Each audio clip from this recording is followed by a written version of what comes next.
I feel like basic analysis of music is all anyone should ever do. It's thumpy.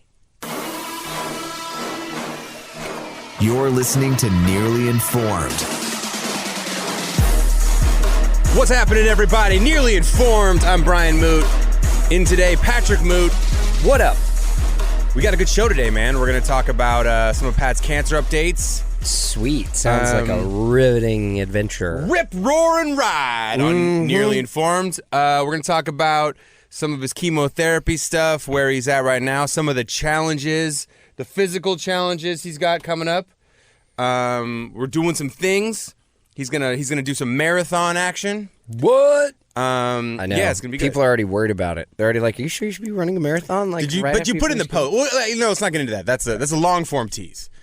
We're gonna talk about that later in the show. First, interesting holidays for both of us, I believe. Right? I mean, this is like your first Christmas. You didn't do anything, right? You stayed in L.A. and you didn't. I did no it family, one year. no nothing. I did it 1 year before, but it was out of straight just depression.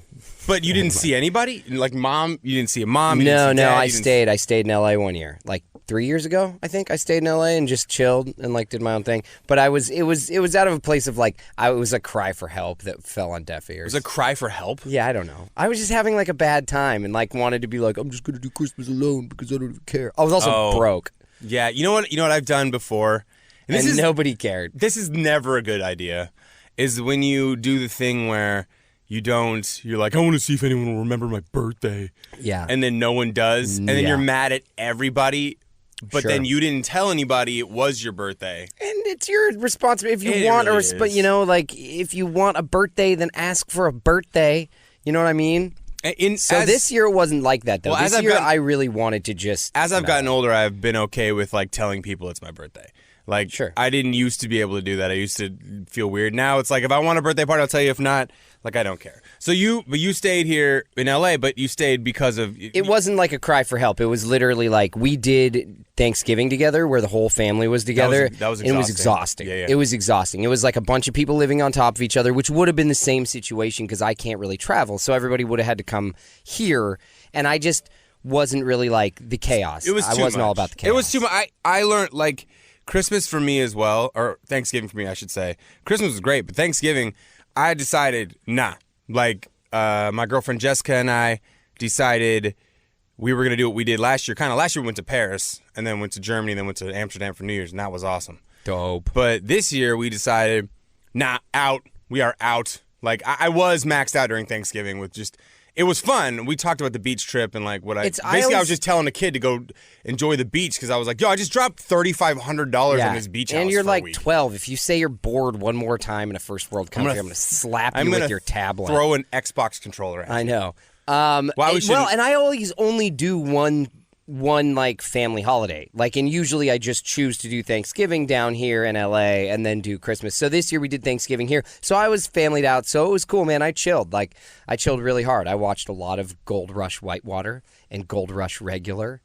And you know what? Those shows are ones that once you get in, man, it's hooked. You do, but don't you feel like you just wasted so much time? Like, hold on. I feel like I learned a lot about gold digging. It's useless. And they're not even good. What do you mean you learned a lot of gold digging? They're not even good at it. I watched Gold Rush for like 4 seasons, and they were never good. Yeah. They never got any gold. Gold Rush Whitewater, they're on season 3, and they really haven't got to the gold yet. But the amount of calamities that go along with panning for gold, whatever you call it. Every single episode of Gold Rush, it was like, how's the tractor going to break today? I know. The track fell off The again. dredge. Dang it. How's the dredge going to break? Oh, the dredge always breaks. See, I can always chalk up, like, binge watching Game of Thrones or The Wire or what have I binge watched lately? True Detective Season 1. I just started that last night.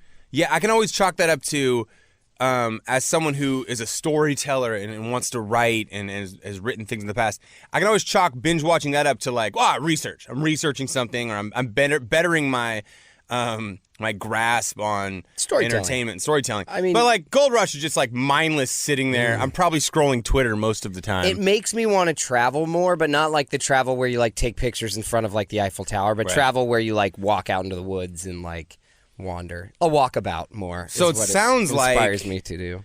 this was probably more of a cry for help than your other one. If you just No, watched Gold Rush the whole time Yeah. and thought about if you were contemplating walking into the woods just by yourself, I guess maybe. you weren't in a good headspace. It's hard to call it a cry for help while you're crying for help. You know, you got to take a breath, look Yeah. back at it, and then you can be like, oh, yeah, that was a cry for help. So we'll see what this was. But it felt like a really nice, like I did on Christmas Day, I went to our cousin and her fiance's parents' house and hung out there up in Malibu, and it was beautiful. And then I did the second half of the day at my friend Rich's house, and they do Christmas like so hard. So like I was good on Christmas after that. Like I was dripping in Christmas. I'm getting to the point now I'm concerned where Jessica and I have talked about, hey, you know, you got to have conversation about kids. Like, how would you do stuff with kids?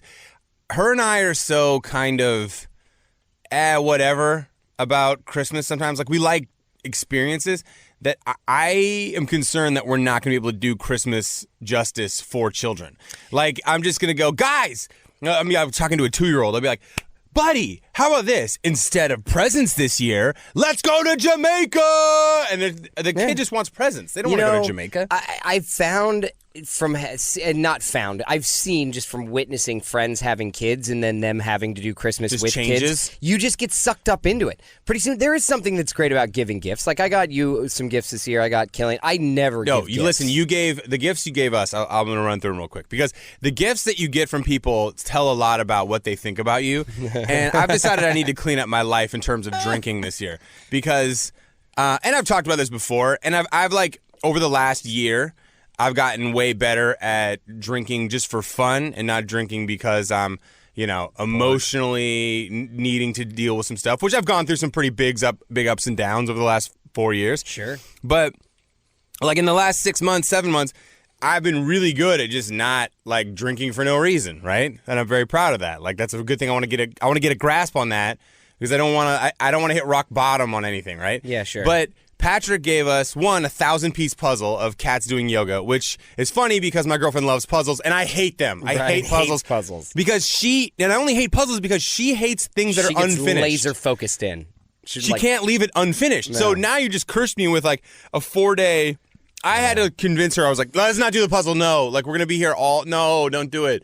She's like, no, we can do it on the kitchen table. I'm like, no puzzles. Yeah. Other than that, then it was like some Yeti-style champagne glasses from Mimosas. Yeah. Insulated thermal champagne and then you got us like like a 101 sealable cork for champagne bottles, which Jessica was like, yes! And I'm like, you understand? He just gave us puzzles and booze stuff. That's what he thinks of us. I gave you guys the ultimate brunch box. But you nailed it. That's the funny part. It's like I wanted to be kind of like annoyed, like, man, that's not what we're all about. And then it's like, nah, that's what we're all about. If it makes you feel any better, Killian got only booze stuff too. So you guys were really easy to shop for. Well, I guess. I don't even know and that's the thing that makes me crazy.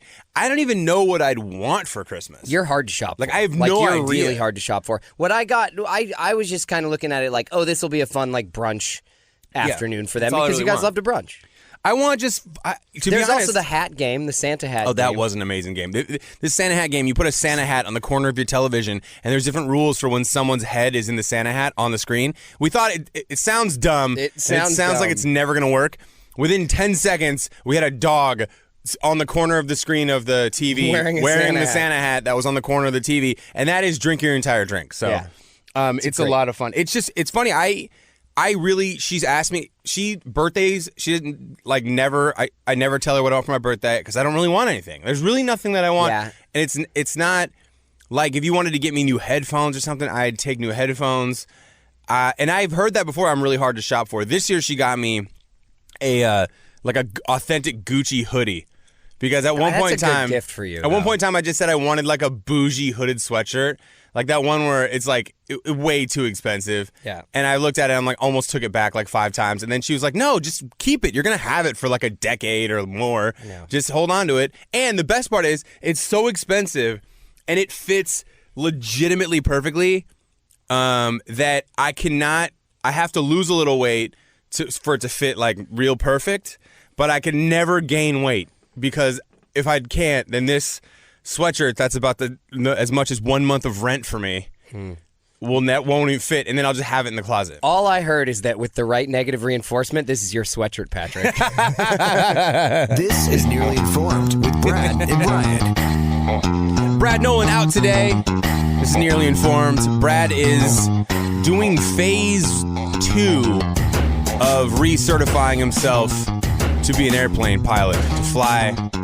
He's got dreams of flying us to shows and stuff. I am so on the fence about this whole flying with Brad thing. Not that I don't trust Brad. I just don't really trust anybody unless it's a pilot that I can't see. I pretend this man is so laser focused and really good at their job.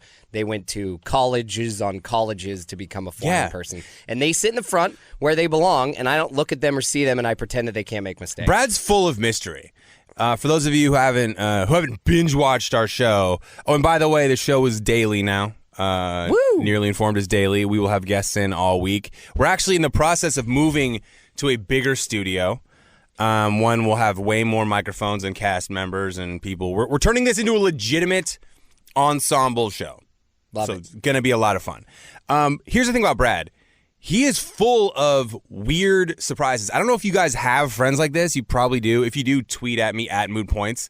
These weird unicorn enigmas where they tell you something. Like Brad has a black belt in karate.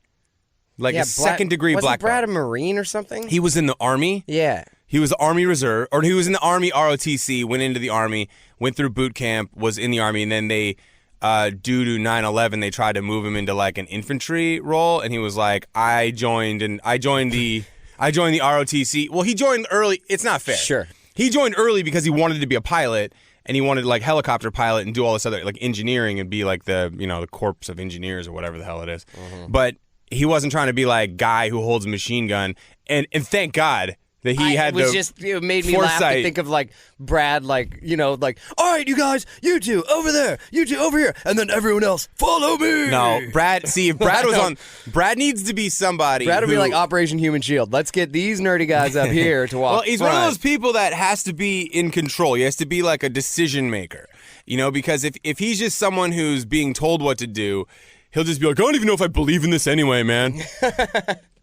So he's getting he's going to be able to fly. Well, he already flies planes, but he's trying to get his certification so he can just fly this like 4-seater plane around whenever the hell he wants to. And then he's trying to convince me, this is what happens when you get any sort of like reliable success. I'm not even saying like success. I'm just saying like reliable in terms of instead of being a comedian who was living, show to show, I'm now like, oh, I have a contract with guaranteed paychecks for a while.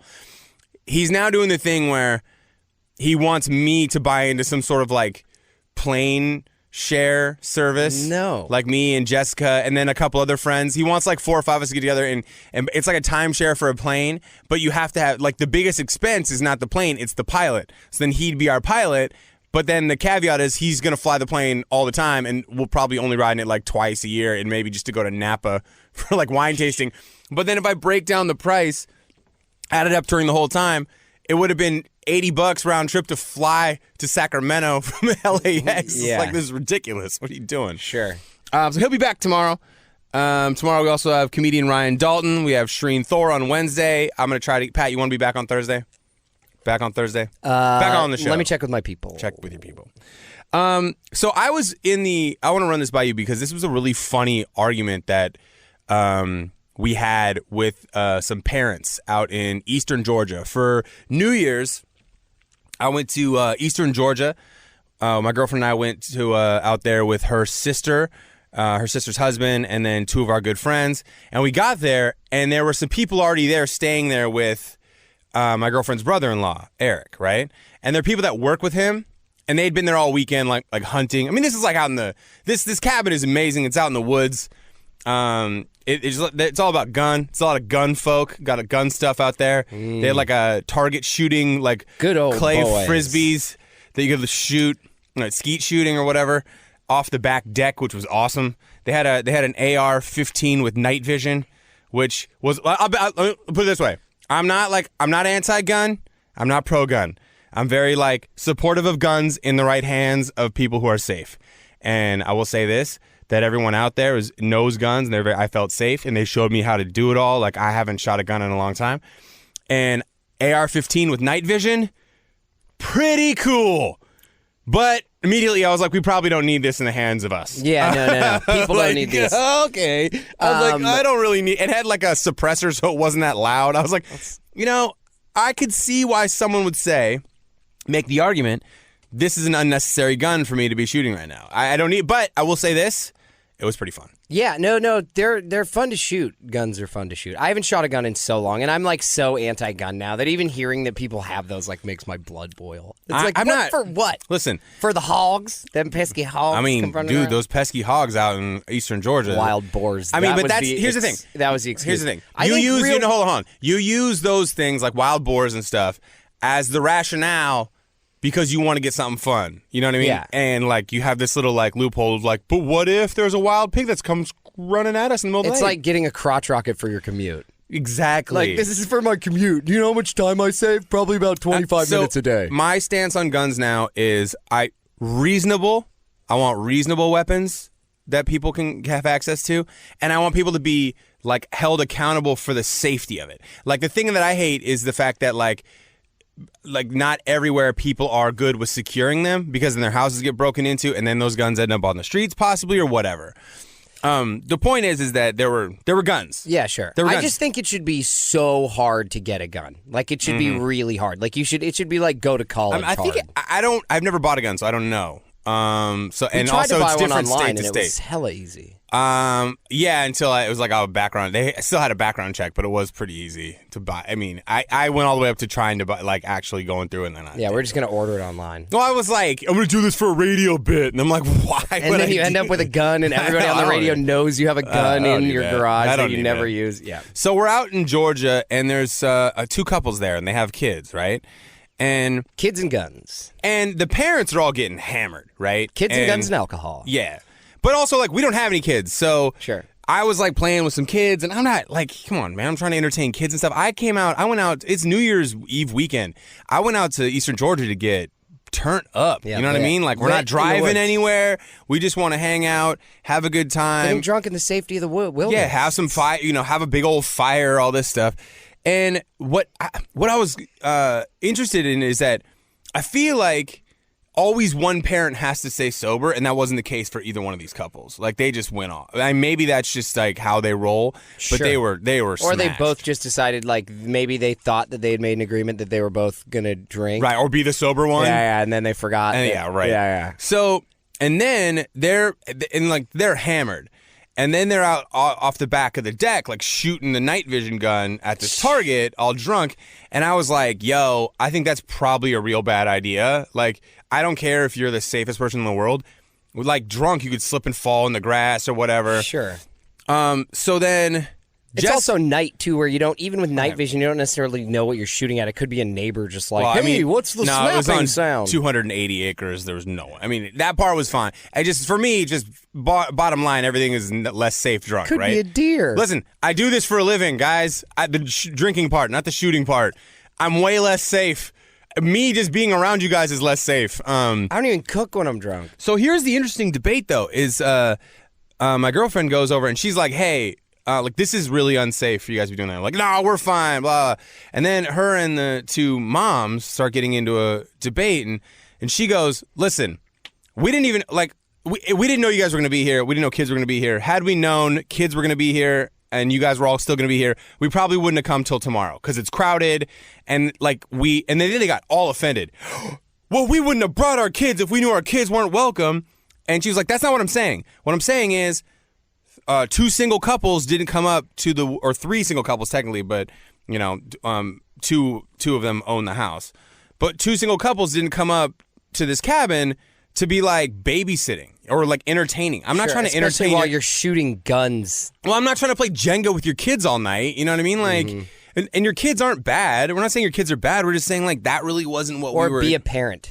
Right, I'm not trying to be a parent. Yeah. They were all just furious all night, just all annoyed and like, well, I can't believe, wait till you have kids and you see how it is. I'm like, when I have kids, if two single couples show up and I was debating on leaving, I'm probably going to take off. I'm going to be like, yo, you guys don't I'm want not going to get hammered and shoot guns. Well, also, just regardless, I'm not even like, I'm just going to look at it like, I remember what it was like not to have kids, and I'm betting these people without kids in this cabin that's already pretty crowded would prefer. we probably ain't trying to kick it with a bunch of kids. Would prefer to be having their time without these kids. Right. Here. Like I gotta It's watch. not that the kids it's not that I don't like the kids. In fact, I don't like the parents. The kids are fine. No, the kids are actually all right. Yeah. I just now I gotta watch my language, even though not even like I'm gonna. My whole thing is I'm trying to curse all this stuff.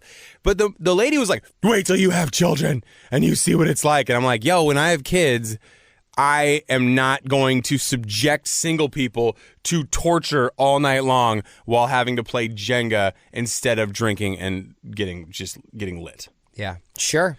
I just felt like it was great. I felt like parents lose perspective on it. I get it. I get it, parents. I don't like the whole thing that parents do too when they're like, "You don't know what it's like to have kids." It's like, yeah, I do. That's why I don't have them. Come on. You nailed it, lady. There it is. Find Nearly Informed on Instagram and Twitter @NearlyInformed. You can also find Pat Moote at Pat Moote. Keeping it simple since 2000 and whenever I got on. And I'm at Moot Points on Twitter, at Moot Comedy on Instagram. I probably should take Moot Comedy on Twitter too, but I just feel like Moot Points is such a better brand for Twitter since Twitter is so... Well, I used to say Twitter is useless, but now Twitter seems to be what's like controlling the narratives of every single political agenda in this country or otherwise. Every side. Trump has done what one of those Jenners didn't do. Well, you know what? I just lost. I tried to do a social media reference, and I don't even know any. And I tried to use social media and pop culture. As soon as I don't know crap about either of those. As soon as I started going down the Twitter has changed the way, and I'm like, I've got to walk Pat back off the Trump tweet stuff. Yeah. You want to know what I think about Twitter? I think it's a wasteland. I thought you were going to say, you want to know what I think about Trump? And then I was just going to mute your microphone. Rabble. We've heard it before.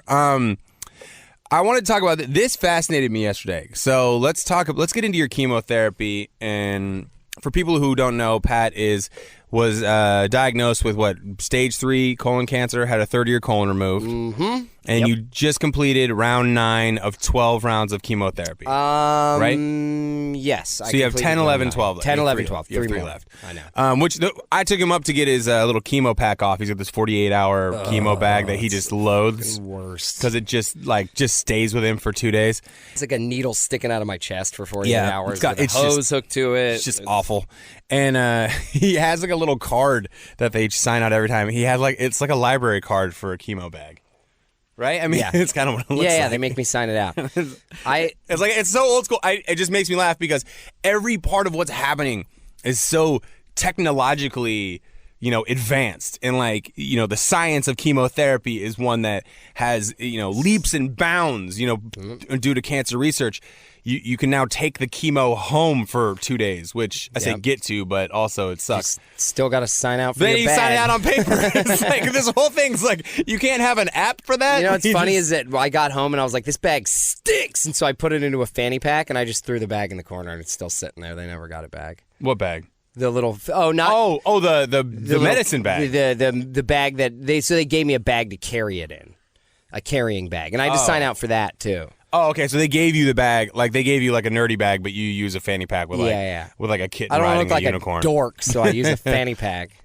So Patrick said something super interesting to me yesterday. I think I heard it twice, or I heard you say this numerous times this weekend, and I don't know. I wanted to ask you about it because I don't know if it's something you do out of just like comedic defense mechanism, or if you actually believe it. But you said so many times this weekend that you were lazy. You're like, I'm feeling late. I'm so lazy. You kept saying you're feeling lazy. That's more of just like a way of expressing how I feel than an actual belief that you don't believe you're being lazy, right? No, not necessarily. Not necessarily. But there is a level of it where it's like I'm sleeping all the time. So there's, you feel, and honestly, to be completely honest, I do feel lazy. I do feel lazy. I'm stagnant. I'm bored. I'm honestly, the hardest part of chemo so far is dealing with the idea of being chronically ill. Sure. To be sick over and over and over, it's such a mental toll because I'm so bored.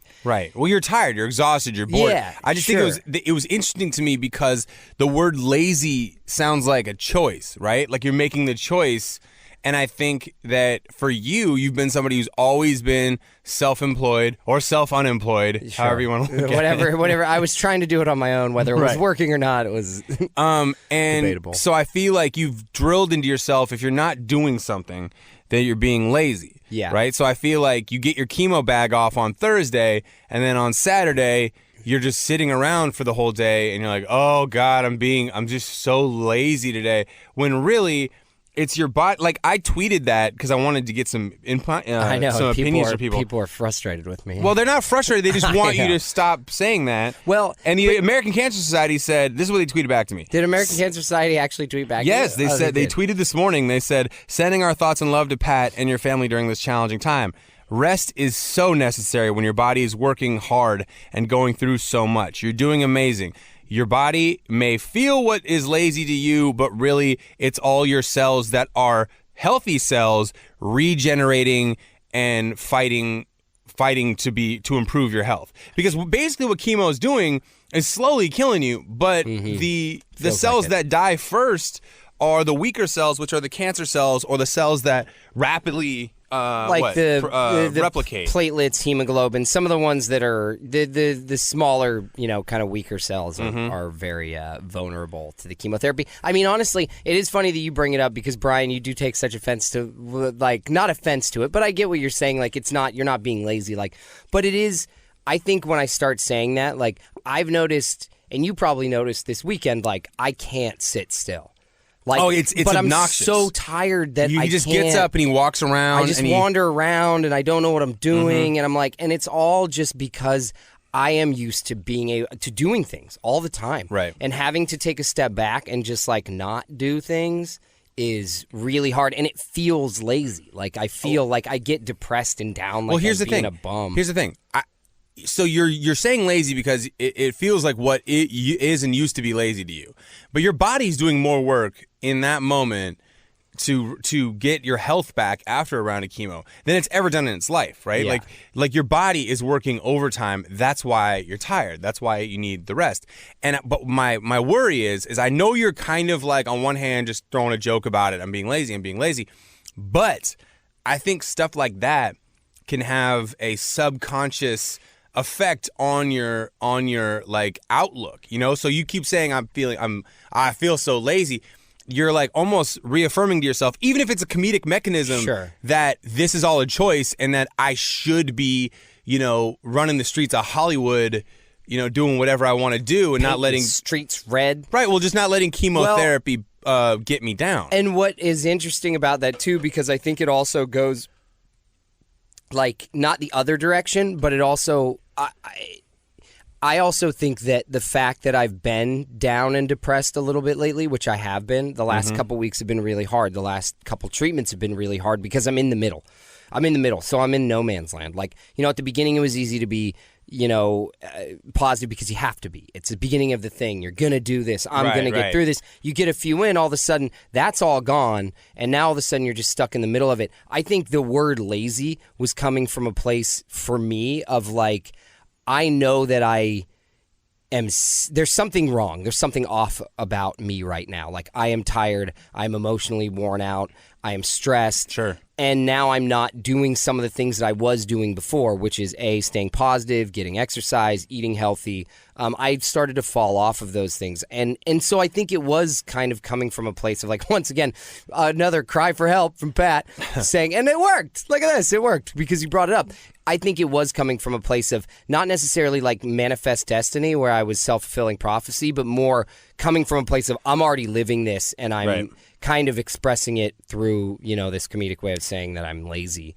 Which, there's stuff I could be doing. There's stuff for the documentary that I could be doing that's easy also, enough. There's writing things I could do that don't wear me out so much. And I just had been not doing them because I was feeling off. But here's the thing, though. So you're making the documentary. Part of documenting your experience is documenting this. You're feeling it.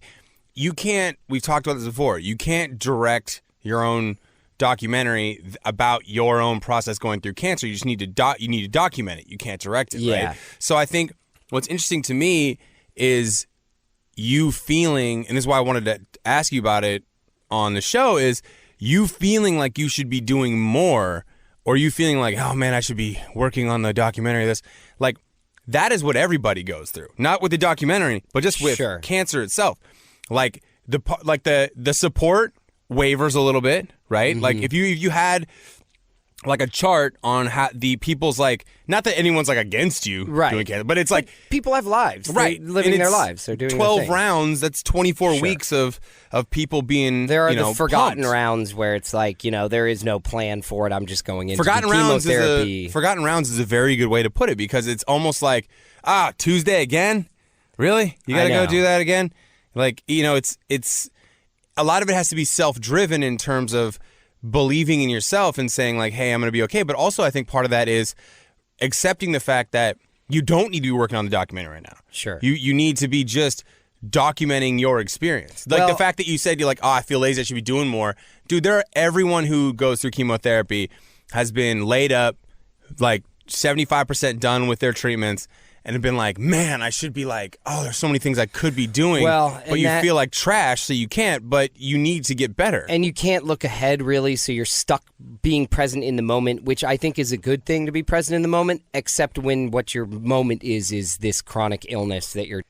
So you want to be present in the moment. I believe that it's important to be present in the moment, but when you're present in the moment and the moment is constantly kind of this, negative thing or this tough thing, it becomes daunting. It's difficult, man. And it's like, it's almost like you want to be, you want to be present, but you also want to be able to step away from that and be not, because being present when you're dealing with cancer means relentlessly understanding and dealing with the fact that you have cancer. Yeah. But you want to be able to take like a little vacation from that, and so you want to be present, but you also want to be able to detach. I know. And like walk away from cancer. Compartmentalize and like take, right, like hey, cancer, me and you need some space. Yeah, we need some space for a minute. I need to just go live my life. But it's hard because you can't really. I mean, it's tough too because the idea of documenting something while it's happening. I don't necessarily, until we just started talking about it now, I didn't realize that I was necessarily feeling that way. Yeah. You know what I mean? It does take, and this is part of what I think, part of the documentary and part of what I think is just important in general for people is talk about this stuff. Like, this is what it is. By talking about it now, I have a better understanding of why I've been feeling the way that I feel. It's because everybody just has like this preconceived notion of what chemotherapy is going to be. Oh, my hair is going to fall out. I'm going to throw up. I'm going to feel so sick. I'm going to do this. But they also don't realize that over time, like, it's going to be relentlessly daunting. It's going to be like, it's repeat over and over again. It's another cycle here, another cycle there. Just so boring, too. Like, chemo is the most boring thing. You know what no one talks about when it comes to chemotherapy? How boring it is. It's boring. All right, coming up next to close out the show, we're going to talk a little bit about what Pat has coming up. And I don't know, maybe I'll throw some topics at Pat and we'll see what he thinks. This is Nearly Informed with Brad and Brian. How's that for a tease? Some topics, see what he thinks. Well, I wanted to ask you about, like, Louis C.K., like, trying to come back a little bit, but also having just not apologizing, and Kevin Hart, like, half apologizing. Yeah. But then I know you have, like, a problem with stand-up comedians, like, you kind of hate them.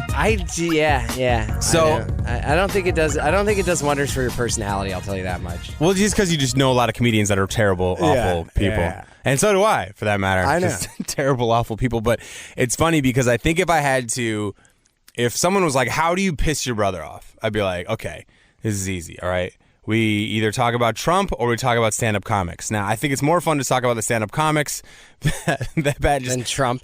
I go like fire and brimstone when it's Trump. I'm a fiery individual. Well, Pat, I mean, you know what? You always have the excuse of, hey, man, I'm dealing with cancer here. Yeah, all right? C card. Which is funny that you keep throwing that out. I tried this joke on stage, and it worked moderately, but I got to figure out how to make it more self-deprecating. But it was about how bad I felt when you were offering me your anti-nausea medications when I had a hangover during Thanksgiving, and I was like, man, I should take some of Pat's anti-nausea stuff. And then I was like, man, you can't take your brother's nausea meds for chemo. Like, he's doing chemotherapy. You're just an a-hole who didn't cut it off the night before when you should have. I mean, I am bummed that I didn't know about this anti-nausea medication sooner because I have a weak stomach and hangovers have been a problem for me in the past. And so I'm like happy to share. I'm like, you don't understand. I discovered something amazing. You don't have to throw up and feel sick all day the next day. You put this tablet under your tongue and you're good. And you feel better immediately. It's the brunch cure. It's the brunch cure. It's the miracle brunch drug. Saving brunches. since whenever. See, here's the thing. I kind of believe that every time you have a hangover, that's like the price you have to pay for what you did to yourself the night before. So I kind of believe that doing the route of I'm going to take drugs to not have this nausea is a shortcut that I don't believe you should take. I believe that you have to, if you're going to go out and party the night before, damn it, you're going to have to deal with the consequences. And that's like the toll you have to pay, right? Yeah. To cross that bridge. Lesson not learned. So what do you have coming up? So you're doing the LA Marathon. Yes, doing the LA Marathon, which when we talked about it a little bit at the beginning, but today people were like losing their minds, like don't run it, Pat. Don't overdo it. Obviously, with the marathon only like 2 months away, there's no way that I could run it. Like I need to be training, and I've been completely off the have not been exercising. Was in the best shape of my life when I got diagnosed with cancer. Since then, have done that was the OC nothing. marathon last year. We all marathon. ran half marathon. We're gonna run that again. Yes. The OC half marathon. But that's in May, and that's kind of like the 1 year. It'll be the 1 year, and shape. I'm running that one. So for the LA Marathon, what I'm going to attempt to do is walk the 26.2 miles. So that today should take 8 hours. 3 miles per hour, 8 hours. Yeah. So I did today. I walked for 1 hour straight just to see how far I could get, and it was about 3.5 miles. So basically about 8 hours is what it would take to walk the whole thing.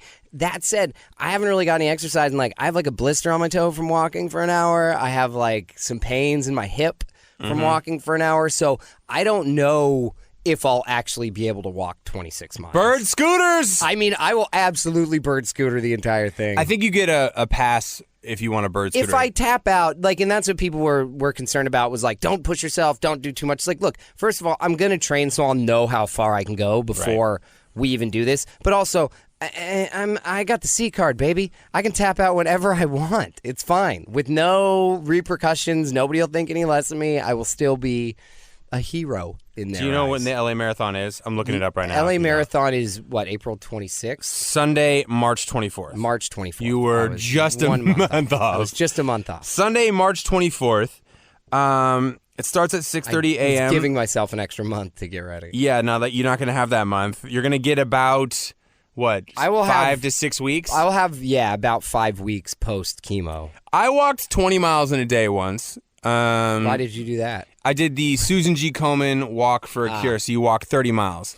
So I walked 30 miles for the whole weekend, but you walk 10 miles before lunch, 10 miles after lunch, then you do 10 miles the next day, and it's a really cool event. People walk 30 miles, like a lot of survivors, a lot of cancer survivors.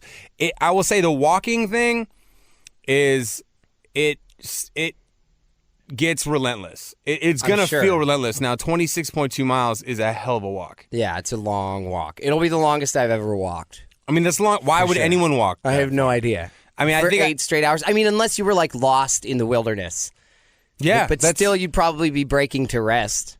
I mean, you have to be. Yeah.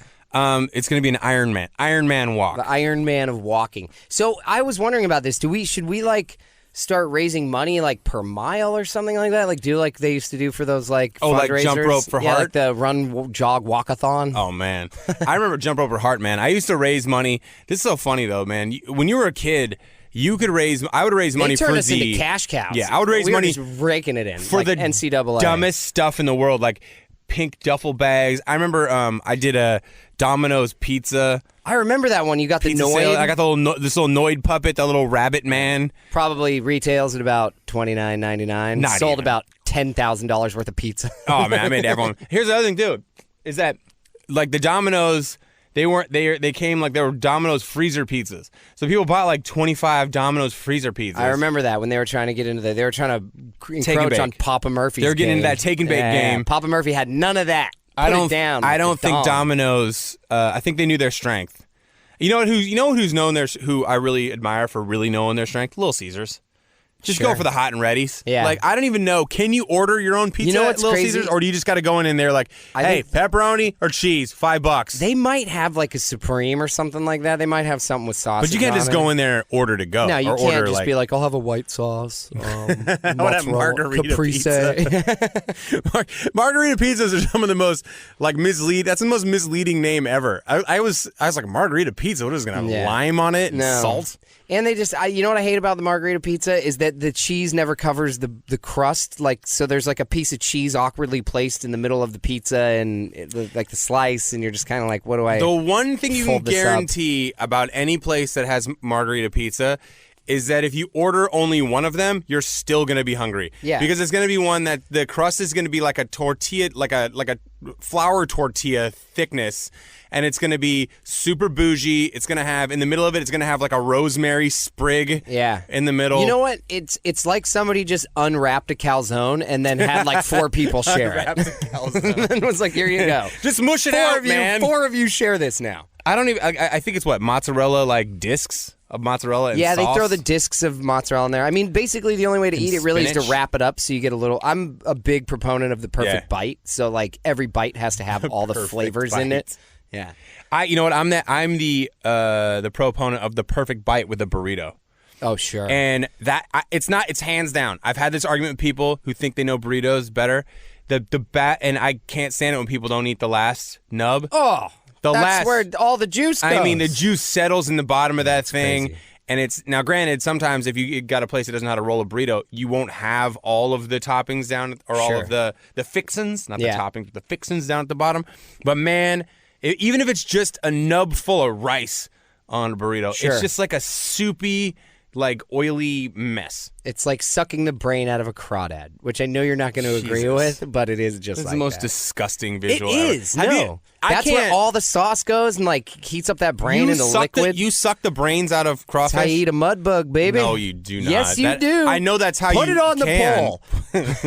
Twitter poll. Do we have a Pat, Twitter poll? Put it on your Twitter poll. I will. How do you eat a mud bug? How do Suck you eat the a mud- brains out Suck or the brain not? out, baby. Yes or no? You rip the head off, you suck the brain out. That's how it goes. I mean, to me, that's just the grossest thing ever. That's like people who like to eat the bone marrow in like a chicken wing. You ever seen people who like to suck that out? I don't suck marrow. Like, Not a just marrow sucker. disgusting. Unless I've had like a dish that was marrow where they give you a piece of bone and the marrow's like cooked specially inside of it and you eat it out of the bone. Yeah, I'm not into that either. Yeah. All right, so how are we going to fundraise? Do you want to go per mile? I don't know. Maybe per mile seems like a good, because I don't know if I'm going to be able to do the whole thing. So it seems like probably the best incentive is get people to pledge per mile. $10 a mile? Yeah, or like, whatever.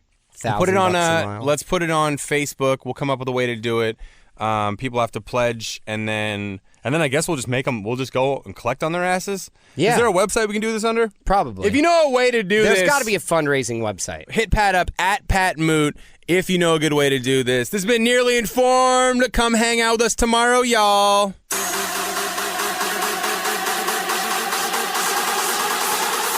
This is Nearly Informed. If you like this show, find it on the radio.com app and subscribe.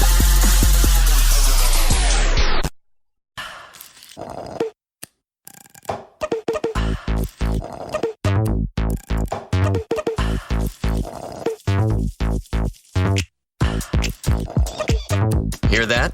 That's the sweet sound of Minute Maid slushies at McDonald's, turning up your summer with every sip, slurp, and ah. Get a small sweet peach, blue raspberry, or fruit punch slushie for just $2. Or get any size soft drink for $1. Price and participation may vary. Limited time only. Cannot be combined with combo meal.